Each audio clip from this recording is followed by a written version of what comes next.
ఈ క్వశ్చన్ చూసినట్లయితే ఈరోజు జరిగిన గ్రూప్ 1 ఎగ్జామ్లో రీజనింగ్ అనే టాపిక్ నుంచి బ్లడ్ రిలేషన్స్ అడిగింది అనమాట. అయితే ఇలా 4 నొటేషన్స్ ఇచ్చి ఒక క్వశ్చన్ ఇచ్చాడు.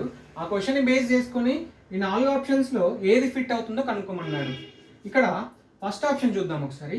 P ప్లస్ క్యూ అంటే A ప్లస్ బిఏ కదా. అంటే A ప్లస్ బి ఏంటిది? A is the mother of B. అంటే P ప్లస్ క్యూ ఏంటిది? P is the mother of Q. P is the mother of Q అనమాట. And Q at the rate of R. Q at the rate of R ఏంటిది? ఇక్కడ at the rate ఏంటిది? A is the father of B. అంటే Q is the father of R అనమాట. And next R percentage S. ఇక్కడ percentage symbol notation ఏంటిది?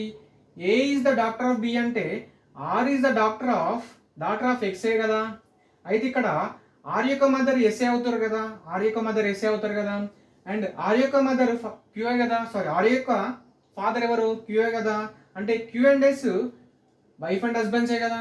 అయితే క్వశ్చన్లో ఏమడిగిండు? P is the mother in law of S. P is S. P is the S యొక్క అత్తయ్య కదా. మదర్ ఇన్ లా అంటే పీ యొక్క డాక్టర్ ఇన్ లా ఎవరు? ఎస్. అంటే ఎస్ యొక్క మదర్ ఇన్ లా ఎవరు? పిఏ కదా. అంటే ఆప్షన్ 1 అనేది కరెక్ట్ ఆన్సర్.